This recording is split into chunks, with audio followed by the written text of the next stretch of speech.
महाराज। एक ना और वो भेजा था उसने, आज का एक धर्मवीर ने आज की अखबार की कटिंग भेजी थी किसी ने, आज की अखबार की। नीचे लगाई थी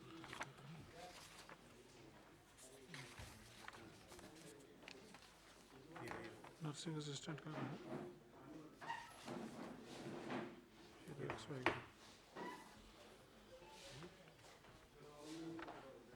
नहीं इसमें सुन, एक और है जो आज अभी भेजी थी सुबह मेरे पास, अखबार की कटिंग जिसके अंदर शादियाँ नहीं हो रही है, शादियाँ नहीं हो रही वहाँ। ठीक है कर लें।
जय हिंद साथियों,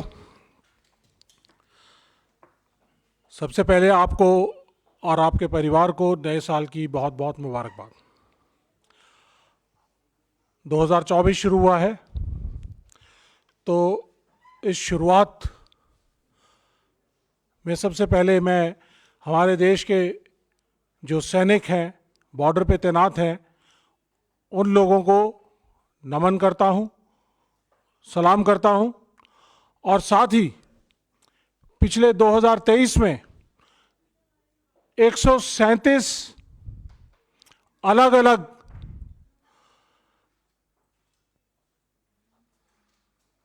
टेररिस्ट के खिलाफ लड़ाई लड़ते हुए या बॉर्डर पर अपनी ड्यूटी के दौरान 137 इंसिडेंट्स में तकरीबन 104 हमारे जाबाज सैनिकों ने जो शहादत दी है, उनको नमन करता हूं, सलाम करता हूं और कांग्रेस पार्टी की तरफ से उनको श्रद्धांजलि। साथियों, आज का मुद्दा बहुत ही गंभीर है।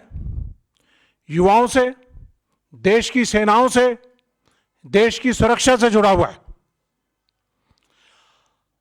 जैसा आपको मालूम है, अग्निपथ स्कीम, जिसके तहत अग्निवीर सैनिक भर्ती किए जा रहे हैं, यह देश की सुरक्षा प्रणाली के साथ बहुत बड़ा खिलवाड़ है, घातक है और देश की सुरक्षा के लिए सही नहीं है। इसके दो बड़े पहलू हैं। अग्निपथ स्कीम 2022 जून में आई। एक पहलू जो 2022 जून में स्कीम आने से पहले का है, और एक पहलू जो देश की सुरक्षा कमजोर हो रही है, देश के सैनिकों की संख्या कम हो रही है, वो दूसरा पहलू जून 2022 के बाद का है। आज हम मोटे तौर पे फोकस करेंगे जून 2022 से पहले वाले मुद्दे में, जो एक बेरोजगारी, अपमान, निराशा और पेन की, दर्द की एक बड़ी भयावह कहानी है। 2022 जून से पहले, अग्निपथ स्कीम आने से पहले, तकरीबन 1.5 लाख से ज्यादा युवा इंडियन आर्मी, एयरफोर्स, नेवी, इसके अंदर 2019 से लेके और 22 तक के बीच की जो भर्तियां अनाउंस की गई थी, उसके तहत अलग अलग चरणों में भर्ती की गए। उनके medical, physical, documentation, written examination complete किए गए और उसके बाद 2022 31 मई तक ये बड़े खुशहाल सैनिक थे, देश की सेवा में बॉर्डर पे काम करने के लिए तैयार थे, देश में भर्ती होने के लिए तैयार थे और अचानक इनके देश सेवा के सपने को, देश प्रेम के सपने को तोड़ दिया जाता है। 31 मई तक वेबसाइट्स के ऊपर, डिफेंस वेबसाइट्स के ऊपर ये चयनित कैंडिडेट्स थे जो कि हमारे देश की सेनाओं में आगे जाकर काम करना था रेगुलर सैनिक के तौर पे। अचानक इनके सपने टूट जाते हैं, चूर चूर हो जाते हैं और मोदी सरकार एक हथौड़े से इनके भविष्य का फैसला कर देती है कि अब आप देश के सैनिक नहीं बन सकते। ऐसे युवाओं, एयरफोर्स में 7,000 युवा थे जिन्होंने अपनी सारी प्रक्रिया पूरी कर चुके थे, सिर्फ ज्वाइनिंग लेटर का इंतजार कर रहे थे। 2019 से 22 के दौरान यह भर्तियां अनाउंस की गई थी, सिर्फ ज्वाइनिंग लेटर देना था, लेकिन वो नहीं दिया। इसी तरह से नर्सिंग असिस्टेंट आर्मी में, जो कि मेडिकल कोर है, उस मेडिकल कोर को अग्निपथ स्कीम के दायरे से बाहर रखा गया।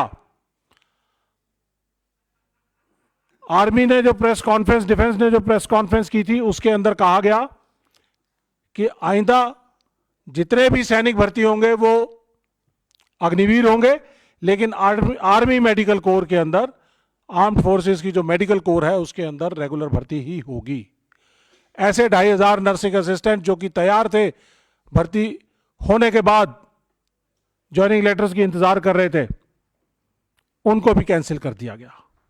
उनको तो कम से कम रोजगार आगे दिया जाता, देश की सेवा का मौका दिया जाता, लेकिन नहीं दिया।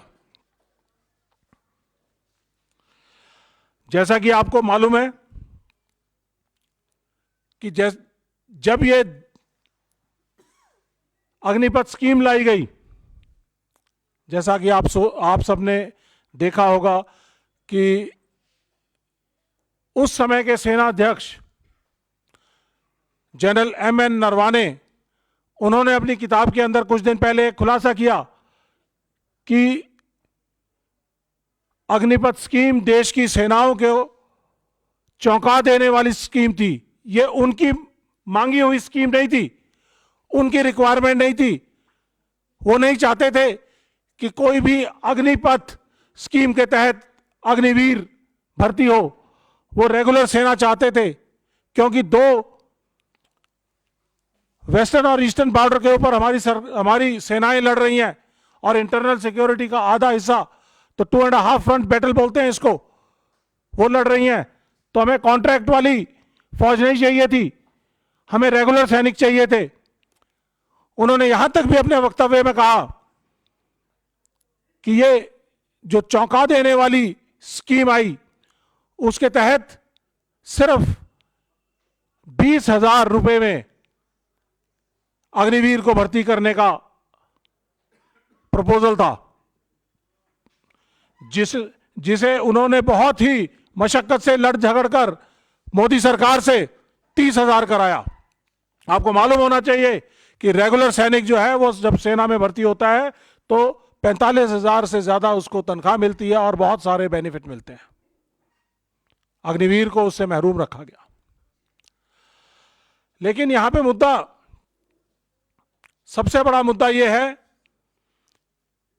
कि हमारे देश के बेरोजगार युवाओं को एक सपने से महरूम किया गया, देश सेवा के सपने से महरूम किया गया। चयनित होने के बाद भी 1.5 लाख से ज्यादा युवाओं को ज्वाइनिंग लेटर नहीं दिया गया। आर्मी में तकरीबन 97 भर्तियां की गई 2019, 20, 21 में, उन सबको रद्द कर दिया गया। और सबसे बड़ा काम यह किया कि जो आवेदक थे उनसे 250 रुपए पर फॉर्म लिया गया, और इस 250 रुपए फॉर्म के कलेक्ट करने के एवज में 50 लाख से ज्यादा बच्चों से तकरीबन 100 करोड़ से ज्यादा पैसा इकट्ठा किया गया। ये 100 करोड़ का भर्ती स्कैम है मोदी सरकार द्वारा। इसके जिम्मेदार कौन? देश की सुरक्षा को कमजोर करने का जिम्मेदार कौन? और आपको यह जानकर अचरज होगा कि हमारे देश के मीडिया ने इन बातों को नहीं उठाया। हमने आरटीआई के जरिए भी बहुत सारी इंफॉर्मेशन कलेक्ट की, और जब ये युवा चंपारण से, बिहार चंपारण जो कि गांधी जी के सत्याग्रह की भूमि है, वहां से चलकर जब ये दिल्ली पहुंचे, हमें भी मालूम चला कि 1100 किलोमीटर लंबी यात्रा करके ये बच्चे वहां से पहुंचे हैं, जो पिछले 2 साल से गुहार लगा रहे हैं कि हमें ज्वाइनिंग दी जाए, हमें बेरोजगारी नहीं चाहिए, हमें समाज में इज्जत चाहिए। क्योंकि जब ये वापस गांव में जाते हैं तो इनको झूठा सैनिक कहा जाता है, प्रताड़ना की जाती है कि तुम तो झूठ बोल रहे थे। तो इस शर्म से ये लोग तकलीफ खाकर सरकार से गुहार लगाते लगाते थक गए, तो इन्होंने चंपारण से 1100 किलोमीटर की यात्रा शुरू की, पैदल यात्रा। सलाम करते हैं इनकी यात्रा को, इनके जज्बे को कि ये सरकार के साथ लोहा ले रहे हैं, लड़ाई लड़ रहे हैं। हमें जब मालूम चला, हमारे नेता को, जननायक राहुल गांधी जी को पता चला, तो उन्होंने कहा कि ये तो बहुत गलत कर रही है मोदी सरकार हमारे युवाओं के साथ, हमारी सेना के साथ। तो उन्होंने इन बच्चों को बुलाया, उन बच्चों की पीड़ा सुनी, उनके पेरेंट्स थे, उनसे बात सुनी। मालूम चला 64 बच्चे जो भर्ती हो चुके थे, सेना में ज्वाइनिंग लेटर का इंतजार कर रहे थे और सरकार से गुहार लगा लगा कर परेशान हो गए थे और देश सेवा के सपने को टूटने से दुखी थे, आहत थे, तो 64 बच्चों ने इस दौरान सुसाइड किए। इन 64 बच्चों के सुसाइड का जिम्मेदार कौन? सवाल पूछते हैं मोदी सरकार से कि क्या ऐसी मजबूरी थी कि आपने अग्निपथ स्कीम लागू की? जब अग्निपथ स्कीम आप लागू कर रहे थे, इन बच्चों को उसके अंदर समायोजित करना चाहिए था, लेकिन नहीं किया। आपको इन जो भी आप स्कीम लाते हैं, प्रोस्पेक्टिव, आगे के आने वाले समय से लाते हैं, पायलट प्रोजेक्ट करके लाते हैं ना। आपने पायलट प्रोजेक्ट किया, देश की सेना को धोखा दिया, देश के युवाओं को धोखा दिया। देश की सेना को इसलिए धोखा दिया कि उनको मालूम ही नहीं था कि किस तरह से अग्निवीर या अग्निपथ स्कीम आ रही है, और महज 4 साल के लिए उनको देश के सैनिक बनाया जाएगा और उसके बाद उनको बेरोजगार कर दिया जाएगा। देश के युवाओं के सपने को तोड़ने का काम किया। कम से कम आप जो पहले से भर्तियां अनाउंस की गई थी, उन भर्तियों को तो पूरा करते। जब आपने उनकी भर्तियों की सभी प्रक्रिया को पूरा कर दिया था, तो इनको ज्वाइनिंग करा सकते थे। ज्वाइनिंग करानी जरूरी थी, लेकिन आपने ज्वाइनिंग नहीं दी। आपने एक तुगलकी फरमान जारी किया अग्निपथ स्कीम का, और उसके तहत 1.5 लाख से ज्यादा युवा बेरोजगार, 64 से ज्यादा युवा जिन्होंने खुदकुशी कर ली। देश की सुरक्षा और सेना का नुकसान तो अलग हुआ। हमने एक आरटीआई के जरिए सरकार से डेटा मांगा कि 2022 में कितने लोगों ने भर्तियां देखी और 2023 में कितने लोगों ने भर्तियां देखी। ये चौंका देने वाला डेटा है। ये आरटीआई, जिसका जवाब मिनिस्ट्री ऑफ डिफेंस ने दिया है, उन्होंने बताया है कि 2022-23 इसमें जो डेटा है ये 2022 से लेके और 2023 मार्च के बीच का है। 34 लाख युवाओं ने भर्ती देखी, लेकिन 2023-24 के अंदर ये संख्या सिर्फ घटकर 10 लाख रह जाती है। तो इसका मतलब कहीं ना कहीं ये अग्निपथ स्कीम और अग्निवीर जो इसके तहत भर्ती किए जा रहे हैं, ये देश के युवाओं को पसंद नहीं है, देश के युवाओं के लिए सही नहीं है, देश की सेनाओं के लिए सही नहीं है। 34 लाख युवा जो 2022-23 में देश की सेना में आना चाहते थे, उनकी संख्या घटकर सिर्फ 10 लाख रह गई। 24 लाख युवा जिनके देश सेवा के सपने को तोड़ा है इस मोदी सरकार ने, उसका जवाब देना पड़ेगा। इसका एक और पहलू है, क्योंकि कम लोग भर्तियां देखने आ रहे हैं, तो जब इनका कंपटीशन पहले होता था, हजारों की तादाद में जब दौड़ लगाते थे, तो आगे के 40-50 बच्चों को सिलेक्ट कर लिया जाता था। 1 किलोमीटर और 600 मीटर की जो रेस होती है, उसके अंदर 4 मिनट और 45 सेकंड के अंदर आना होता है। एक्सीलेंट। पास तो 5.5 मिनट तक होता है। 4.5 मिनट के अंदर युवा कंपटीशन की इतनी तैयारी करते थे, 4.5 मिनट के अंदर दौड़ पूरी करके आ जाते थे, सैकड़ों की तादाद में, और उनमें से शुरू के 50-60 बच्चे लिए जाते थे। आज 6 मिनट तक खुला रखते हैं एनक्लोजर को कि कोई तो पहुंच जाए। कंपटीशन कम हो गया और जो क्वालिटी है उसके अंदर कॉम्प्रोमाइज हुआ। साथियों, मैं जानना चाहूंगा कि मोदी सरकार अपनी सभी स्कीम्स को बहुत बढ़िया तरीके से, कि ये बहुत अच्छी है, कोई उज्ज्वला योजना है, कोई सेल्फी वाला कुछ योजना है, हर तरह की योजनाओं के लाभार्थियों की बात करते हैं।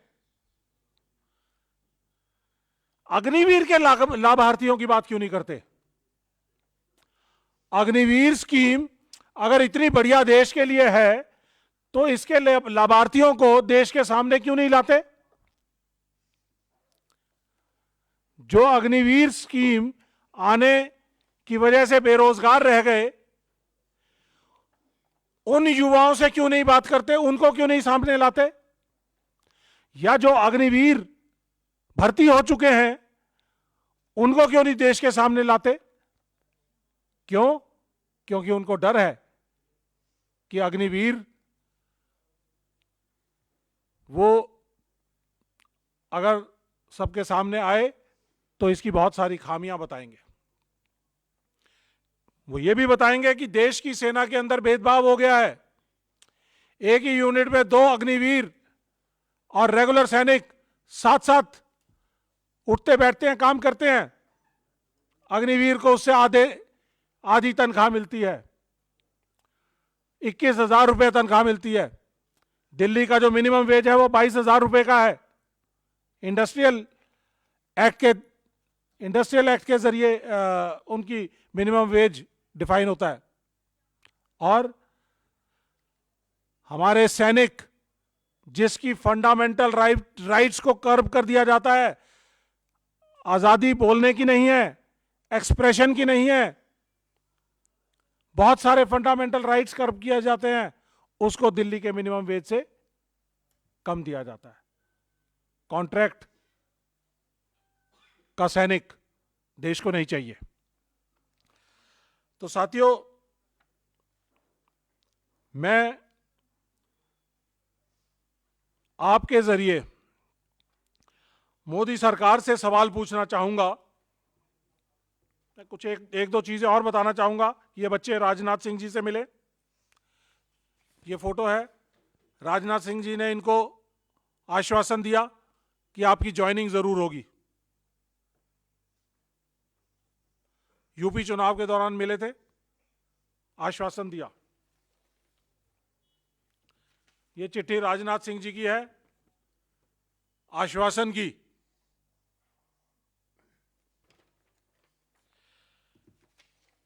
ये नर्सिंग असिस्टेंट जिनको रेगुलर सैनिक के तौर पे अग्निवीर स्कीम आने के बाद भी रेगुलर सैनिक के तौर पे जिनको लिया जाना था, उनकी भर्तियों को भी रद्द कर दिया गया। ये नर्सिंग असिस्टेंट है जो मेडिकल के अंदर, मेडिकल कोर के अंदर सेवाएं देते हैं। तो साथियों, मैं मोदी सरकार से साफ साफ सवाल करना चाहता हूं, पूछना चाहता हूं कि 100 भर्तियां आर्मी एयरफोर्स जिसके तहत 1.5 लाख से ज्यादा बच्चे सिलेक्ट किए गए, उनको ज्वाइनिंग क्यों नहीं दी?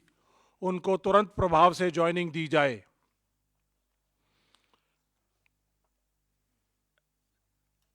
भर्ती फीस के नाम पे जो 100 करोड़ रुपए से ज्यादा का पैसा आपने इकट्ठा किया है,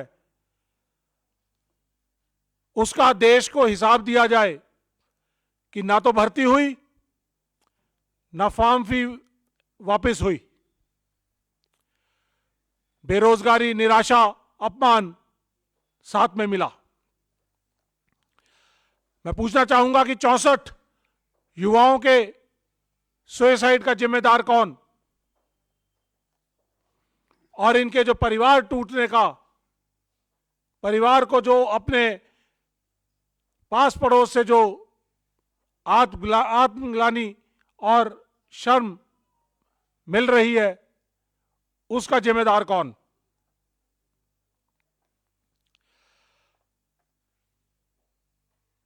मैं मोदी सरकार से आपके जरिए रिक्वेस्ट करूंगा कि इन 1.5 लाख युवाओं को दर बदर भटकने ना दिया जाए, इनको सम्मान दिया जाए। इन्होंने सारी भर्ती प्रक्रियाओं को पूरा किया है। ये देश में रेगुलर सैनिक भर्ती होने लायक हैं, और इनको 1 साल पहले ही आपने भर्ती से महरूम किया है। इन सभी युवाओं को 1 या 1.5 साल का एज का रिलैक्सेशन देके इनको भर्ती किया जाए। ये मेरी मोदी सरकार से डिमांड है। और इसके साथ आखिर में मैं एक चीज और आप लोगों से साझा करना चाहूंगा। कुछ पुराने दस्तावेज हैं कि 6,34,000 एयरफोर्स के भर्तियों के लिए बच्चों ने भाग लिया, उनमें से 7,000 सेलेक्ट हुए। बहुत सारा कुछ है, राजनाथ जी से मिलने का प्रूफ है, बहुत कुछ प्रूफ है, लेकिन इन बच्चों को आज तक कोई भी इज्जत, मान सम्मान नहीं दिया। इन बच्चों को मान सम्मान दिया है हमारे नेता राहुल गांधी जी ने, अपने पास बुलाकर, इनकी पीड़ाओं को सुनकर, इनके दुख दर्द को जानकर, और इनको वायदा किया है कि हम सड़क से संसद तक आपकी बात को उठाएंगे और आपके साथ खड़े हैं। और आखिर में, ये कोई बड़ा पुराना नहीं, मेरे ख्याल से आज का ही है, जो सामाजिक पहलू है इसके साथ जुड़ा हुआ, इन युवाओं के साथ जो खासकर अग्निवीर भर्ती हो रहे हैं, क्योंकि 17 साल में भर्ती, 21 साल में बेरोजगार, 18 साल में भर्ती, 22 साल में बेरोजगार, उनके साथ शादी करने के लिए लड़कियों ने इनकार कर दिया कि अग्निवीर हो तो शादी नहीं करेंगे, रेगुलर होते तो जरूर करते, क्योंकि परिवार की सुरक्षा एक रेगुलर सैनिक के साथ जुड़ी हुई है, जो अग्निवीर के साथ नहीं जुड़ी हुई। तो इसलिए आखिर में यही कहूंगा, सरकार चेत जाइए, वरना 2024 में आपसे लड़ाई लड़ने के लिए हम तो तैयार ही हैं, वरना ये 1.5 लाख बच्चे और बहुत सारे जो युवा जिनका आपने सपना तोड़ा है, वो भी आपको इस दिल्ली की मगरूर सत्ता से बेदखल करने का काम करेंगे। बहुत बहुत धन्यवाद। और अंत में, जुड़ेगा भारत, जीतेगा इंडिया, और इस न्याय की लड़ाई को 14 जनवरी से हम सब लड़ने के लिए तैयार हैं, भारत न्याय यात्रा में शामिल होकर। बहुत बहुत धन्यवाद। कोई सवाल? बिल्कुल लीजिए आरटीआई की फोटो। अच्छा, जरूर जरूर।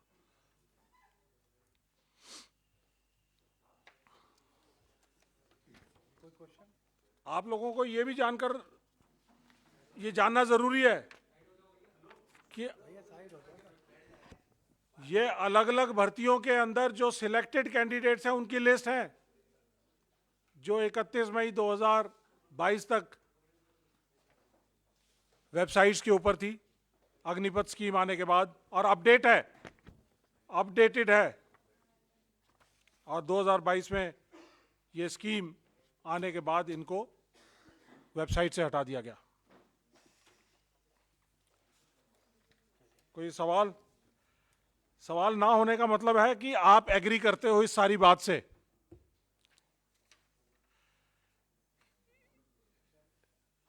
एम आई राइट? कि देश की सेना मजबूत होनी चाहिए। देश तभी मजबूत होगा जब देश की सेना मजबूत होगी।